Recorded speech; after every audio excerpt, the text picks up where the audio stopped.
on there. Good to go. All right. So, hey, everybody, again, it's Tim Sisler, Matt Taylor, and today we're here with Chef Clayton from Speakeasy Ramen. We're going to take some time, get to know about his business, and find out how he has grown his business and what used to be Nifty 50. Clayton, how's it going? It's going well, yeah, thanks.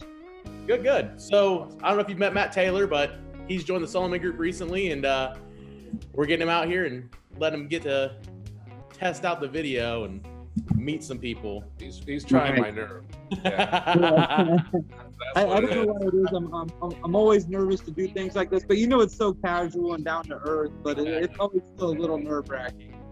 It is, but we're gonna keep the questions like pretty simple, and you know, we're not gonna hit you with anything too hard. Yep. All good. So, to get us started,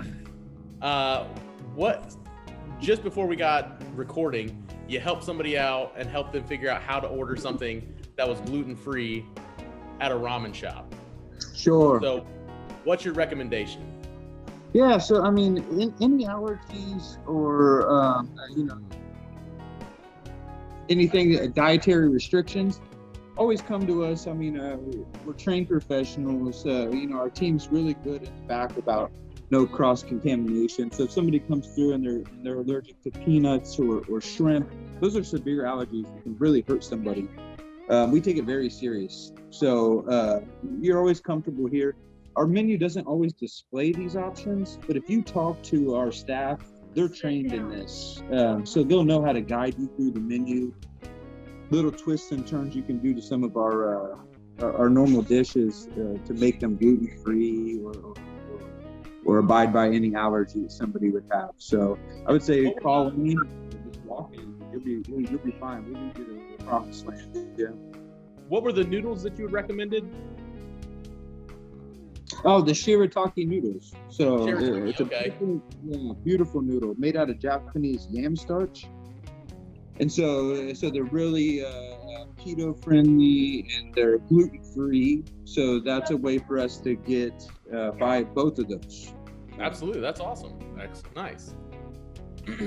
So, tell us a little bit about how you chose the location. Like, obviously, it used to be just a bar, and then taking that from just a bar to a bar and a restaurant, and how you kind of selected that location and some of the things that led you to the spot you're in, I guess. Yeah, of course. Yeah, so we were living in Charleston, South Carolina, and my fiance's aunt, Kim Frazier, she had been wanting to maybe open up a bar or maybe open up a bar restaurant. So she had been out to Charleston, had some of my food, seen Brittany as a floor manager and taking care of restaurants, and she believed in that. She's somebody who's really, Kim Frazier is somebody who's really she's been in so many entrepreneur groups, and she's so smart with her money. We started looking at places in Ohio while we were in Charleston. So we checked out Main Street Pub, Susie's Lighthouse, Nifty 50s, which is the building we're currently in right now, and kind of threw around the idea of coming together with our skill sets and our money and making this happen, And so Nifty 50s was on the last of my list of a place where I wanted to open up a restaurant, to be all honest. And then Kim texted us maybe a week later, and she said, I'm going to buy it. And I was already so in that it is a dream of mine to be able to cook whatever food I wanted. Nobody over my shoulder asking me for a fish dish or this or that. It's just all on you. I love that. I fell in love with it. And so we uprooted our whole lives. I mean, I was executive chef out there on Folly Beach, South Carolina, one block from the ocean. There's no part of me wanting to leave for Springfield, Ohio. Right. But I told him the weather's beautiful here today. Are you serious? Yeah. It's snowing April 1st. What's not to love about this? It's snowing today. Yeah. It's snowing. So I'm still trying to get acclimated a little bit, but when we came here, she chose this building. It didn't have a kitchen. It had an old pool room that was kind of a separate part of the building, and we stripped that out and built a kitchen there. And so we ran it as the bar it was, Nifty 50s, pretty well known in town. We ran it for probably like 8 months until the kitchen was built. And then the first day that the health department passed the kitchen, we launched the menu that night. We were so excited. But that's kind of how we came about to choose this location. Yeah, so tell us a little bit about your history. Like, what got you into the culinary arts? What got you into ramen, and how you? Yeah. So just tell us a little bit. That's a long trip. So what started me in cooking was there was a neighborhood restaurant where I grew up in Edinburgh, Illinois, and it had a place called Uncle John's Family Restaurant.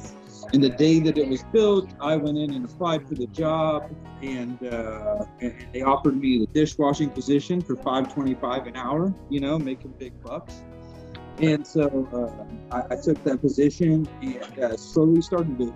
It was a team of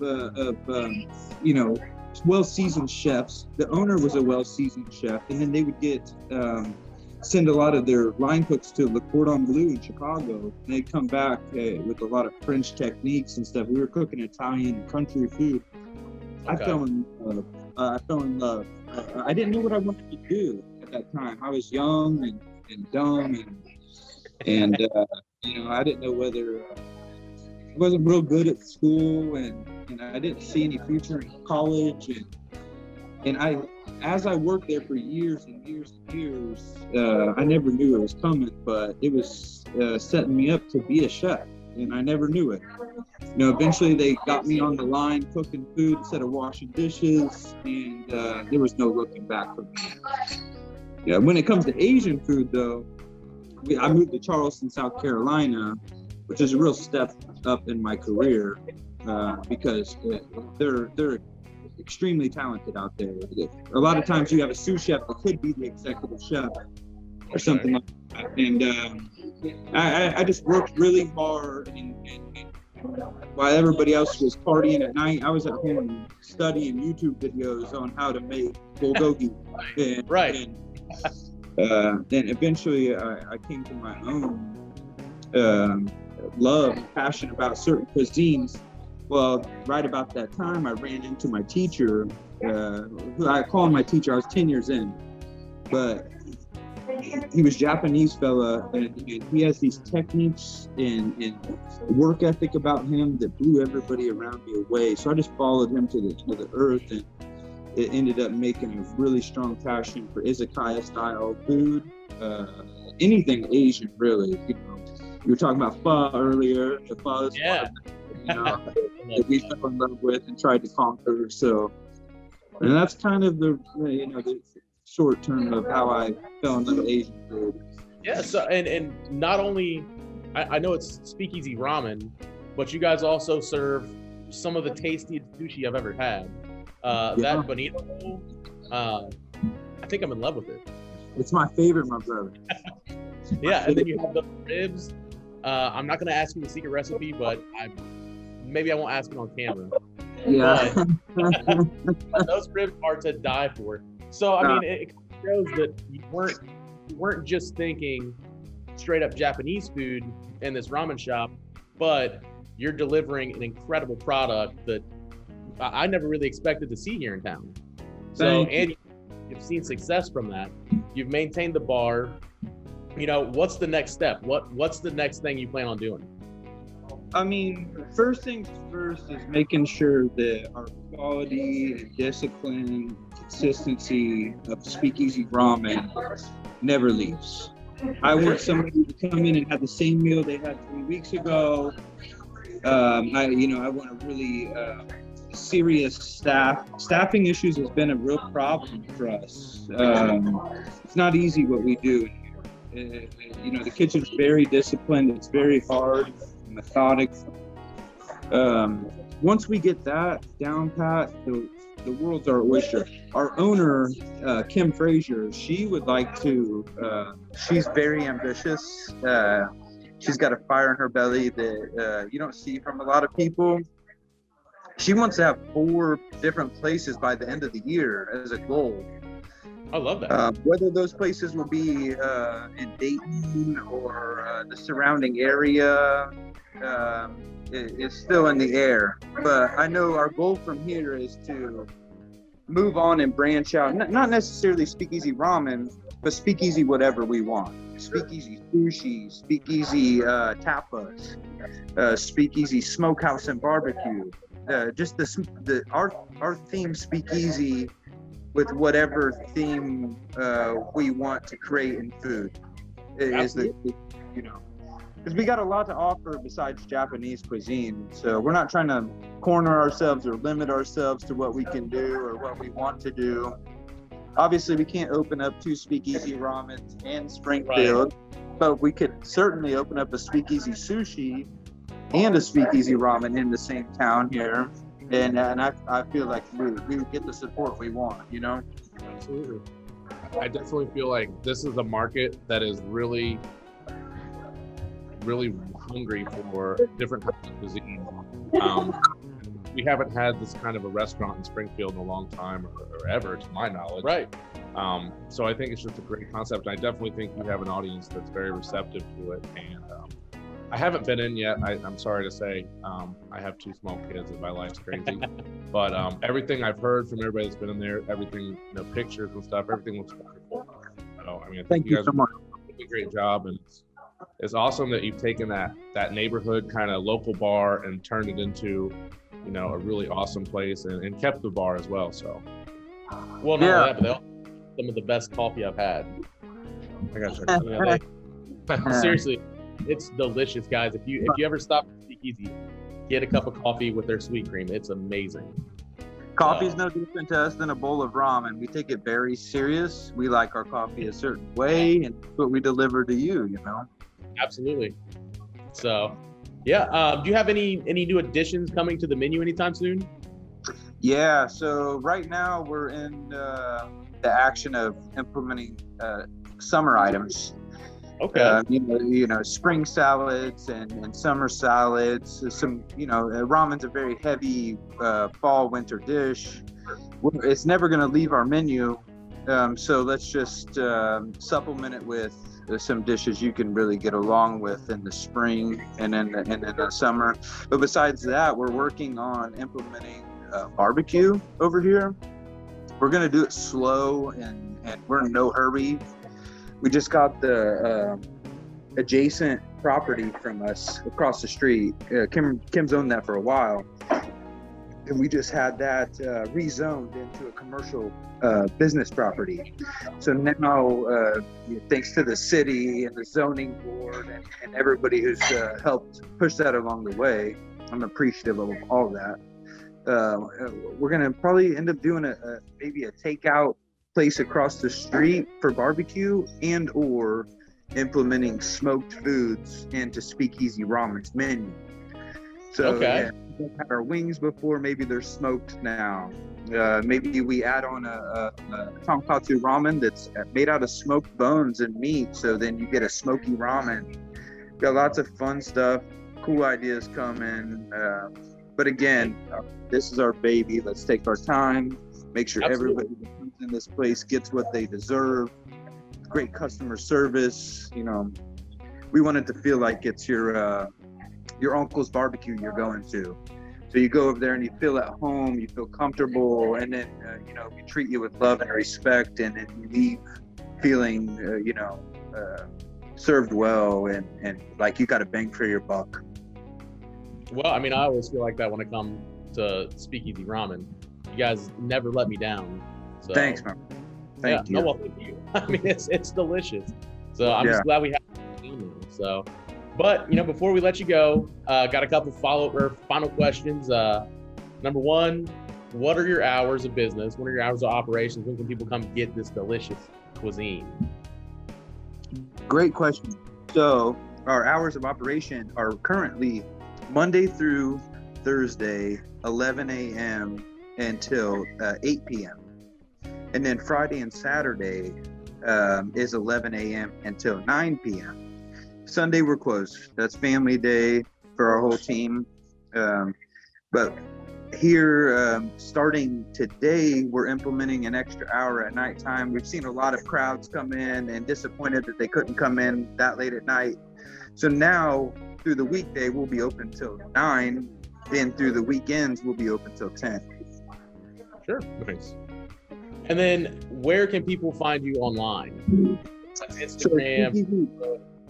Yeah, of course. Yeah. Speakeasyramen.com is the easiest way to find out what's happening with us. And Facebook's also a great place to go see what's happening at Speakeasy Ramen.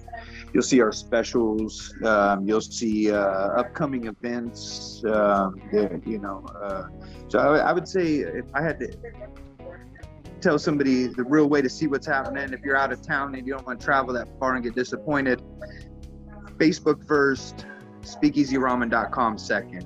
And with speakeasyramen.com, you can see our full menu, specials and all. Yeah, because your whole menu is online, right?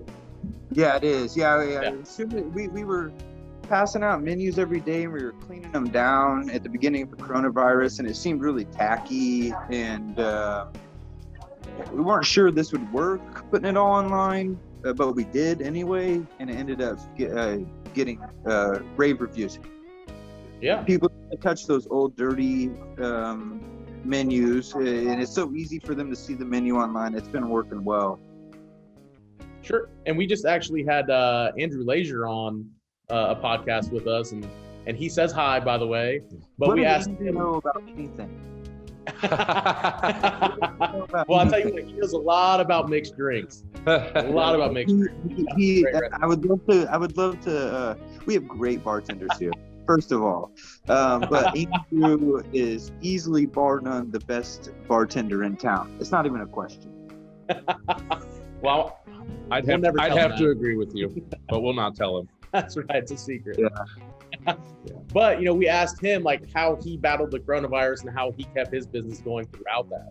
Have you made any major changes other than the menu, or has everything pretty much been able to stay the same? Yeah, I mean, the menu never really changed too much through coronavirus. We just implemented a new percentage into our costs of working. We're now sanitization. So we implemented 5% into that, and then now that's its new category and how we run numbers. And you just have to accept that. Ways to having the staff on to clean the bathrooms regularly. Having sanitizer in bulk. Yeah. And all this, and really, it's been something that probably should have been done before coronavirus. It just makes people feel safer and more comfortable. It makes me and my team feel safer and more comfortable serving the public. So yeah, I mean, that's something that has to be done. Right. I don't see that going away anytime soon. I mean, I think higher. I agree. Right. That's not a bad. Stick around, right? Yeah, nobody's gonna want to say, hey, so because the coronavirus is over, we've now lowered our health standards. So, well, it sounds like you're getting busy over there, so we're gonna go ahead and let you go. Thanks for talking to us, Jeff. Thank you very much. Hey, before we leave right now, I just want to say something that there's so many places in this town that I feel us as a community need to support. And there's multiple reasons behind that. One, they're doing incredible work.